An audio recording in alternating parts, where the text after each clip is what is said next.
Assalamu alaikum, frères et sœurs en islam. Très heureux de vous retrouver encore une fois de plus. Aujourd'hui, Inch'Allah, nous allons parler de la récompense qu'il y a à patienter pendant les épreuves, à ne pas se lamenter, à toujours avoir confiance en Allah.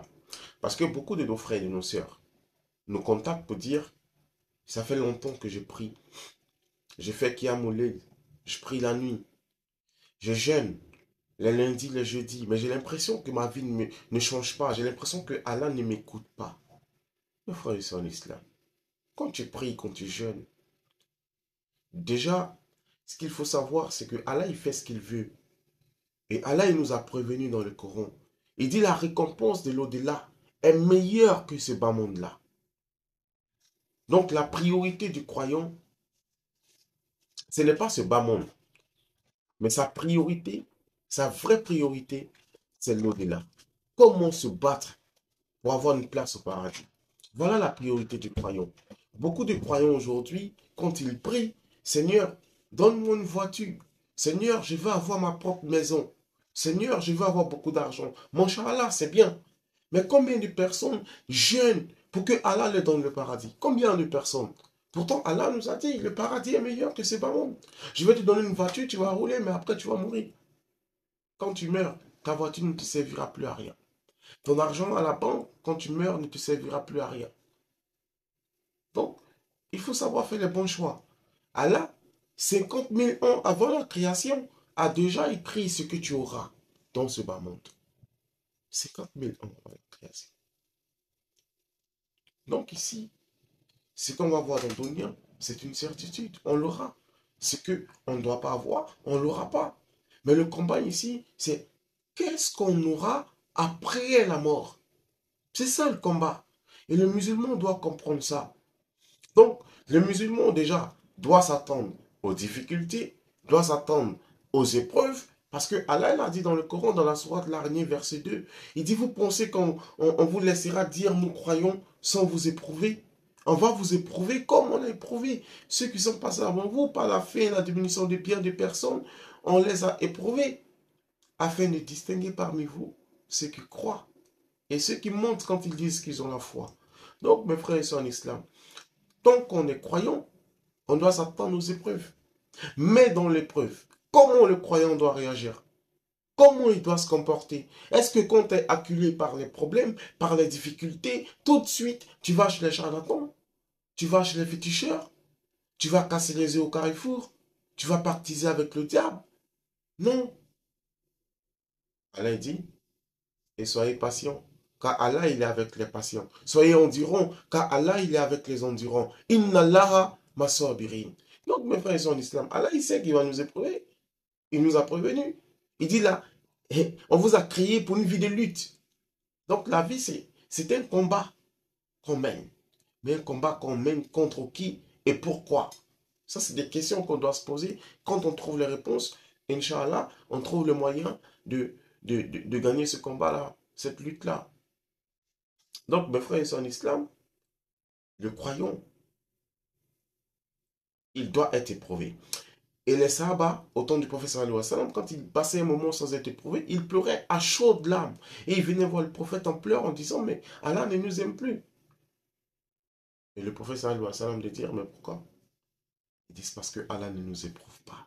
Parce que le prophète a dit sallallahu alayhi wa sallam, il dit, Allah n'éprouve que les gens qu'il aime. Quand Allah aime quelqu'un, il éprouve cette personne, non pas pour humilier cette personne, mais plutôt pour purifier cette personne et pour approcher cette personne de lui. Parce que les vrais croyants, quand ils sont éprouvés, ils ne vont pas chez les charlatans, ils ne vont pas consulter, lancer les coris, non.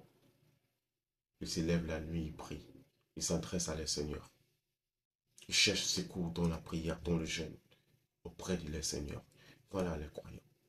Donc, mes frères et sœurs en islam, dans la difficulté, les croyants, c'est ceux qui disent Inna lillahi wa inna lillahi raji'un. J'ai passé un examen, ça n'a pas marché, je n'accuse pas mes parents du village. J'ai dit Inna lillahi wa inna lillahi raji'un. À Allah nous sommes et à Allah nous retournerons. Et Allah dit dans le Coran, dans la sourate Tawbah, verset 51, il dit rien ne nous atteindra en dehors de ce que Allah a prévu pour nous. Subhanallah. Donc le croyant, il a cette conviction-là que rien ne peut l'atteindre sans que ça ne soit par la permission d'Allah.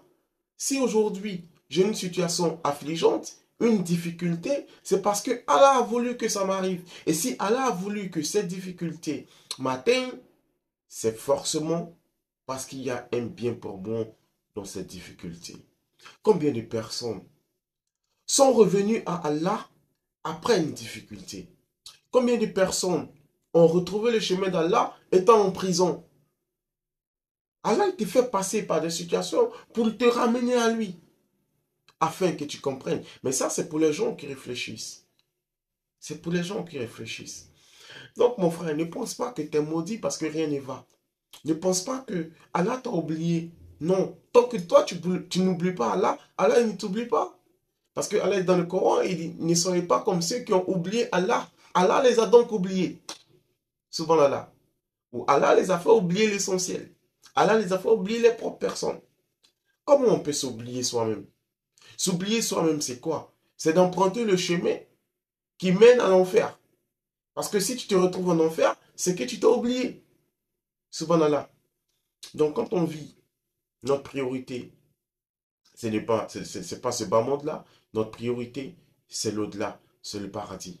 Parce que ce bas monde-là, c'est un mensonge. Ce bas monde-là, il finira. Et Allah est dans le Coran, sur 96, verset 16. Il dit tout ce que vous possédez disparaîtra et ne subsistera que la face d'Allah. On va tous disparaître de la terre. Tout ce qu'on possède et nous, nos propres personnes, nous allons tous disparaître. Et seul subsistera la face glorieuse, majestueuse de notre Seigneur.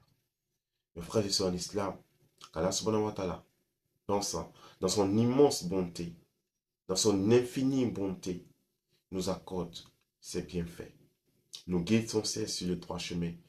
Fasse de nous des bons musulmans, des musulmans pieux et sincères.